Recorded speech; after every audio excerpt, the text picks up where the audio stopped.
While there's been plenty of drama on screen over the past 60 years, there's also been plenty off it. As we continue to celebrate TNT-9's 60th anniversary, tonight's special feature looks at the rise and fall of Edmund Rouse, the parochial media mogul who turned this station into a business heavyweight before his empire crumbled and the station took on new competition.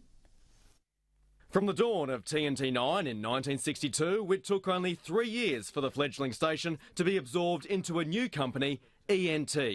It would become a media behemoth, combining TNT-9 television with the Examiner newspaper. The picture was rosy as TV's golden era in the 70s and 80s saw local programming and viewership boom.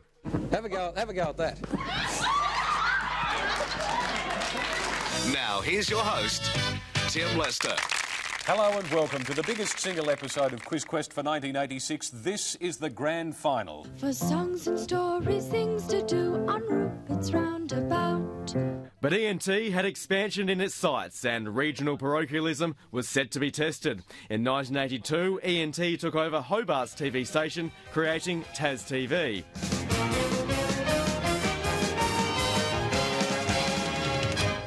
This effectively gave ENT's boss Edmund Rouse a monopoly over commercial television in the state. Such was the company's success, it was ranked among Australia's best share market performers in the 80s, once described as the BHP of Tasmania.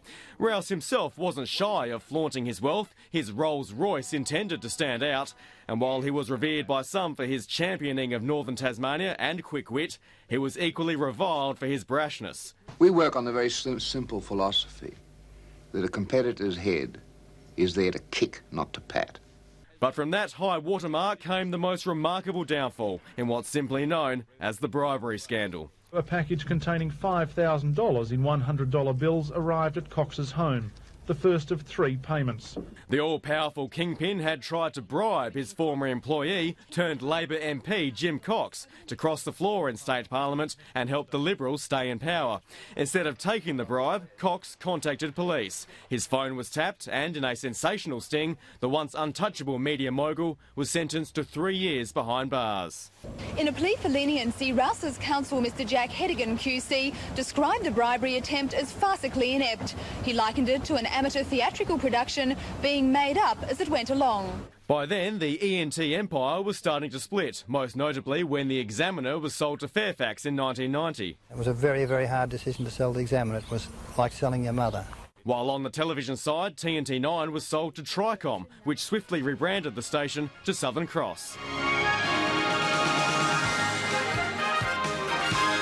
Launching a new look for its lineup of shows. This week on the Saturday Morning Fun Show, catch up with Alias, Nick and Jones. They come face to face with Yahoo Serious, Saturday morning on Southern Cross. But a bigger earthquake struck in 1994. In just a moment, we're going to witness a major change to the television industry in Tasmania with the commencement of aggregation. That meant this station started broadcasting statewide for the first time. Andrew Denton flicking the switch. God bless Southern Cross Television and all who soil in her. The expansion had its own tagline.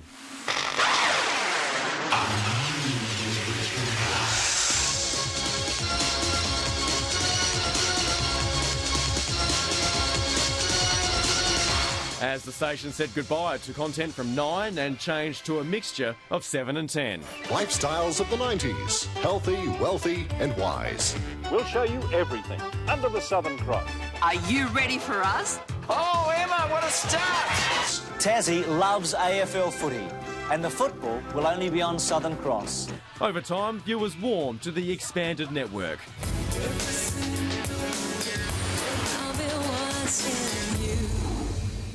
And the Tasmanian Tiger logo at the turn of the century became an icon of its own.